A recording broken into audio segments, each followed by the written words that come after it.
Friends, this is our last lecture of the chapter number 4, History, the Mughal Emperors. Right? In the last lecture, we discussed about the Zamidars, sorry, Mansabdars. Right?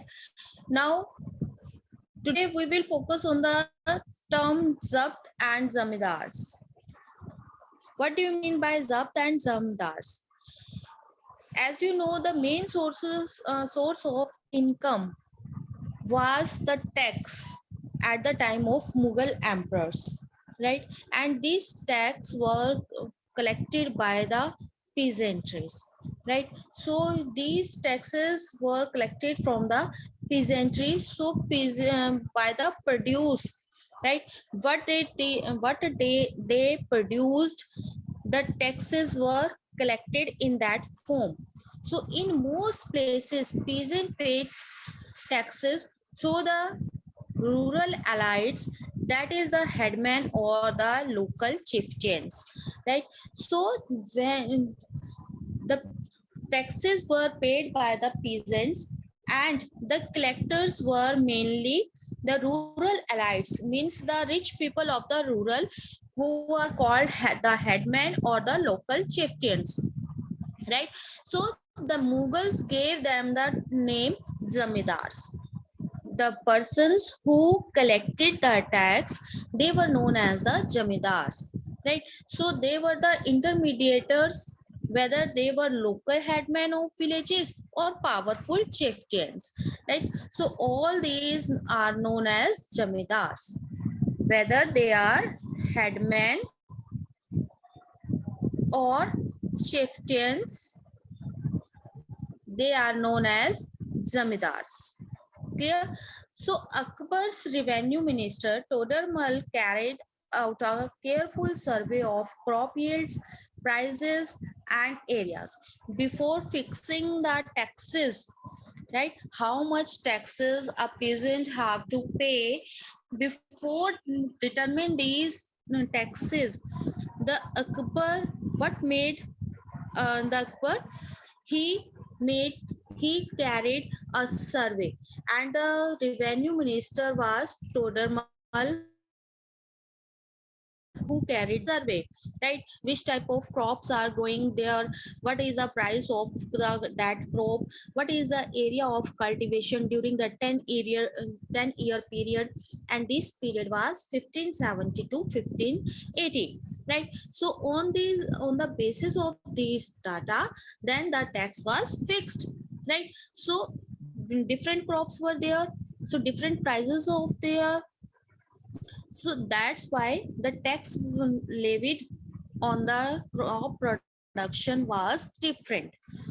Each province was divided into revenue circles with its own schedule of revenue rates for individual crops, right? So here is a village, there is a division.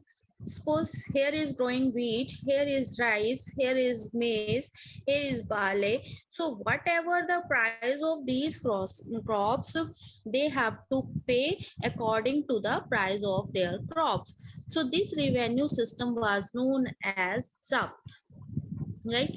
Collecting different taxes from the different crops from the different individuals, right? That is known as a jab. It was prevalent in those areas where Mughal administrations could survey the land and keep very careful accounts. As we discussed that the Todermal carried the survey of fields and the crops and whatever, and after that they determine the price of the amount of the taxes, right? So this jabt was prevailing in those areas where these surveys were carried out. So that this was not possible in the provinces such as Gujarat and Bengal. In some areas, the Jamidars exercised a great deal of power. Now, what would happen? Jamidars, who were the Jamidars? The village headmen or chieftains, who were already rural rich people, right? Now they have the power to collect the taxes. So what happened? These Jamidars became more and more powerful. Even the exploitation by Mughal administrators could drive them to rebellion. Right. So when the Mughal administrators exploit them, they became rebellion. Sometimes Jamidars and peasants of their same caste allied in rebelling against Mughal authority. Now the Zamidars gain the power, right? So Zamidars, there is a there are the power in the hand of Jamidars. When they got the power, they were against the Mughal emperors, right? So they became against the Mughal emperors. These peasants revolts challenged the stability of the Mughal Empire from the end of the 17th century. Now, who were with these Jamidars? The peasants who belong to the same caste. They also support the Zamidars, and the Zamidar and peasant revolt against the Mughal emperors. Right now, here we will focus on some of the administrative or some of the uh, changes during the Akbar reign, right? So first, Akbar Nama and Anne Akbari. Akbar offered one of his close friends and courtiers, Abdul Fazl. The name of that person is Abul Fazl, to write a history of his reign, right? So he from where we came to know about the Akbar and the Akbar reign's prosperity and the changes he brought in the field of religion, in the field of administration, whatever, because he gave the this task to write the history of his reign to his friend. That friend was Abul Fazl. Abul wrote a 3-volume history of Akbar's reign that is known as Akbar Nama. Right, the book, here you can say it, a book in which the Akbar reigns were totally described, that is known as Akbar Nama, right? And this have 3 volumes, means 3 parts of this book is was there. The first volume dealt with Akbar's ancestors. In the first volume, what he described about the Akbar's ancestors, means their grandfather, father, about them. And in the second volume, recorded the events of Akbar's reign, right? So in the second volume, there were the detail of Akbar's reign, what events, what military campaign was started by the Akbars, what the rulers which were defeated by Akbars, all that were detailed in second volume. The third volume is the Aine Akbari. Aine Akbari, it deals with Akbar's administration, household, army, its revenue, the geography of his empire, about the detail of his empire was carried in the third volume, that is known as Ane Akbari. It also provides rich details about the traditions and the culture of the people living in India, because it is all about the territory of Akbar. What type of people were there? What were the armies, and what were the revenue resources? What is the geography? Where were the greenery? Where were the mountains? Whatever. What was the um, animal and plants were there, what type of, all these were detail were carried in the third volume. So it provide us about the idea of tradition and culture of the people living in India at that time. So the most interesting aspect about the Anne Akbari is its rich statistical details about things as diverse as crops, yield, prices, wages, and revenues, right? So Anne Akbari kept all the detail about different type of crops, right? How much production was there, what was the prices of different goods, wages were, what were the wages of the people, and what were the main resources of the revenues. So we came to know about all these things by the book, the third volume, Anne Akbari. Now a closer look Akbar's policy. The broad features of administration were laid down by Akbar and were elaborately discussed by Abul Fazl in the book, right? In the name is Akbar Nama, right? In particular, in its last volume, the Ane Akbari, which keeps the detail of its reign. So Abul Fazl explained that the empire was divided into provinces called subas, right, and governed by a subedar.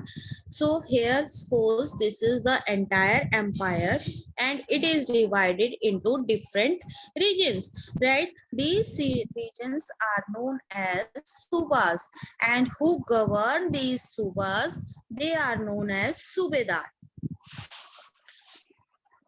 And what were the tasks of these subedars? They look after political and military. Both the functions were looked after by these subedar. Each province also had a financial officer or diwan, right? Political and military functions were carried by the subedars, and financial officer were known as diwan. For the maintenance of peace and order in the province, the Subedar was spotted by other officers. To maintain the peace and order in the reign, he took spot of other persons, other officers like military paymaster,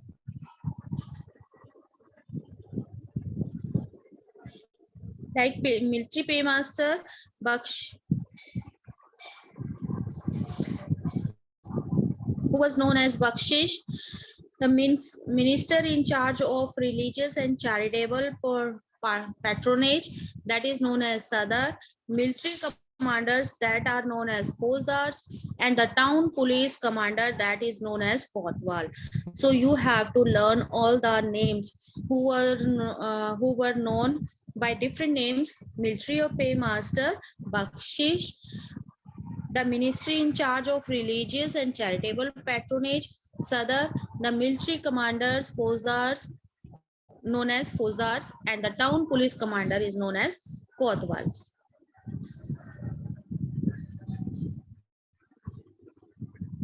It is not so important. Let's a quick view on this. Nur Jan's influence in Jahangir's court.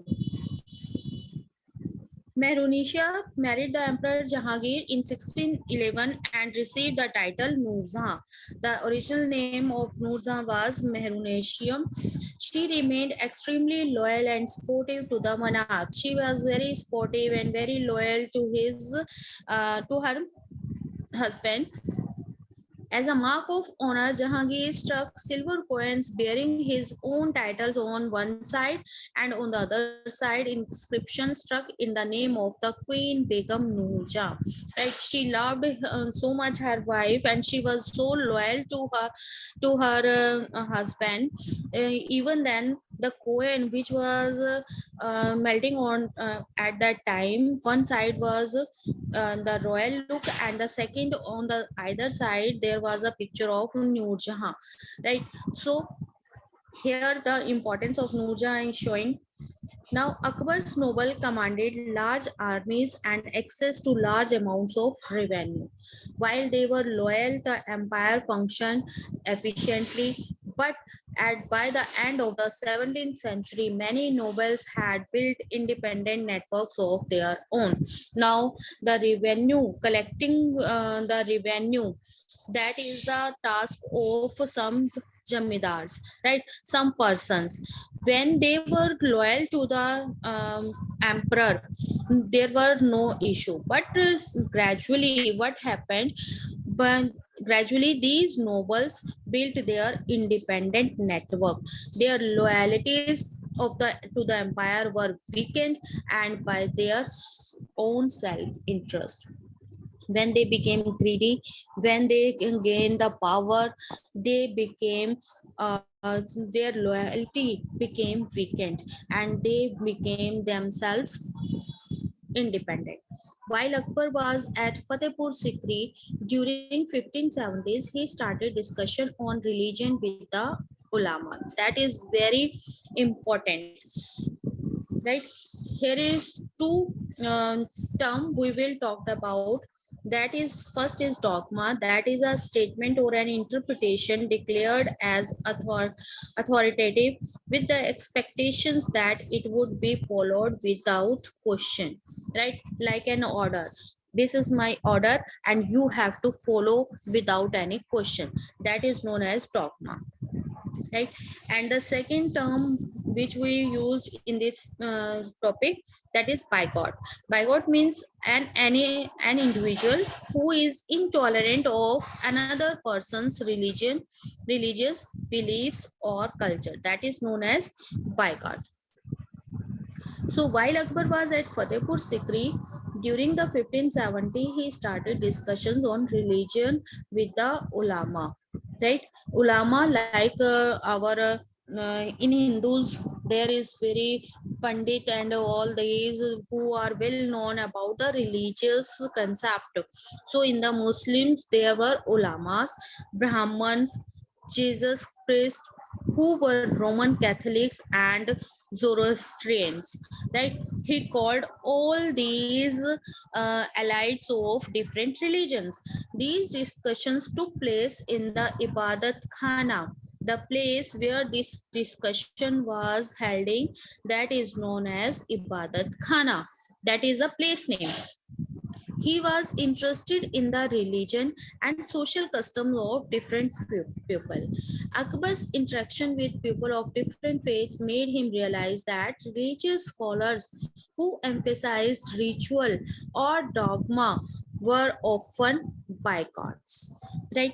Why this discussion was holding by the Akbar? Because he has a keen interest in religious, and he came to know that the people are blindly faith in the religion and they are following their religious path without any question. That is dogma, right? And they were often boycotts. So in they are intolerant to another religion. They have strong faith in their own religion and they could not tolerate their the others religious. So their teachings created divisions and disharmony amongst his subjects. Like during the independence time, independent when our India got independent, what was happened? There was there was a Hindu Muslims fight, right? So there was the division of the society between Hindu and Muslims. There was a lot of mass here and all that, because Hindu did not could not tolerate the Muslims and Muslims could not tolerate the Hindus, and that was the reason why that all these societies were divided, and there was some disharmony amongst the people. So Akbar want to know about these reasons. So this eventually led Akbar to the idea of Sulhekul or universal peace. Now Akbar wanted to, that each and every people lived in his reign, they should live peacefully. So he want the idea of universal peace, that is known as sulhekul. This idea of tolerance, this basically this idea is depend upon that the every people lived in harmony, they also respect the others religion, right? So this idea of tolerance did not discriminate between people of different religions in his realm. So Akbar make no differences between other religions. Instead, it focused on a system of ethics honesty, justice, peace, that was universally applicable, right? Making any discrimination at the basis of religious. In spite of all these, he focused that there must be honesty, there must be justice, there must be peace, right? So Abul Fazl had Akbar in framing a vision of governance. So maintain these things in the reign, Abul Fazl helped the Akbar around this idea of Sulekul. This principle of governance was followed by Jahangir and Shah Jahan. What principles Akbar adopted to make his realm with with peace, with honesty, justice, all these he maintained in his realm. It was also followed by Jahangir and Shah Jahan. Now, what was Sulhekul? Jahangir Akbar's sons described his father's policy of Sulhekul in the following words: as in the wide expanse of the divine compassion, there is room for all classes, means there is no discrimination for any religion and the followers of all creeds. So in his imperial dominance, means so in his reign, in his region, which on all sides were limited only by the sea, there was room for the professors of opposite religions and for beliefs, good and bad, and the road to intolerance was closed. Right? So there his reign was totally uh,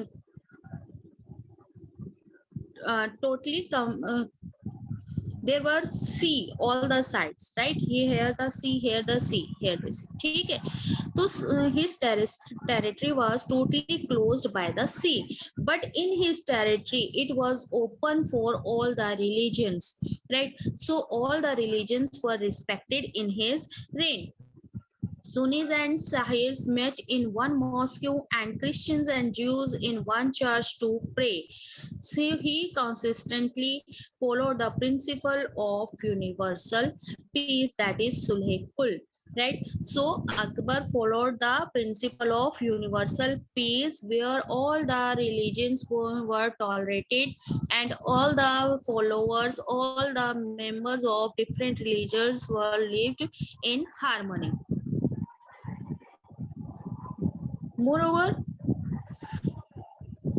Akbar commissioned the translation of many Sanskrit works into Persian. Right? When he want the universal peace and when he go through with the religious text, what did he do? Many Sanskrit texts were converted into Persian languages. Right? So, a Maktab Khana, that is the name, right? So a Maktab Khana or translation bureau was established. A particular place was established where these Sanskrit texts were converted into the Persian languages, and it was established in Fatehpur Sikri. Different Sanskrit books like Mahabharata, Ramayana, Lilavati, Yoga Vashisht, these books were translated into Persian languages so that Akbar and the other Mughal emperor could read them. Now the last topic, the Mughal Empire in the 17th century and after. As a from the Akbar to Aurangzeb, right? So before the Aurangzeb, that reign was very strong. Mughal emperor were very strong, but by the wrong policies of Aurangzeb, Mughal empire goes to decline, right? So the administrative and military efficiency of the Mughal Empire led to great economic and commercial prosperity. As you see in the Akbar reign, there was economic and commercial prosperity. International travelers described it as the fabled land of wealth, which is filled with wealth. Means there was lot of wealth, a lot of prosperity, there was lot of richness, but these same visitors were also appalled at the state of poverty. But with this wealth there were poverty also, right? So some people are so wealthy, rich wealth was there, but poverty was also prevailing at the same time. So the inequalities were glaring. Where will be the poverty? What would happen? Some people will be rich and some people will be poor. So documents from the 20th year of Shah Jahan's reign inform us that the highest ranking mansabdars were only 445 in number out of a total of 8,000, right? So in the Shah Jahan reign, what was the number of mansabdars? Only 445. This smaller number, a mere 5.6% of the total number of mansabdars, right? So received 61.5% of the total estimated revenue of the empire as salaries for themselves and their troopers, right? So what was happening in the Shah Jahan reign? 445 mansabdars were there, and these mansabdars were getting 61.5% of the total revenue, which they spend on the salaries of their own and on their military troops. So the Mughal emperors and their mansabdars spent a great deal of their income on salaries and goods. This expenditure benefited the artisans and peasantry. What the mansabdars are getting? 61.5%. It was spending on the salaries of other persons or to buy the goods. And when they are buying the goods, they were benefited. Who were benefited? Artisans and peasantries, from which they are buying the goods.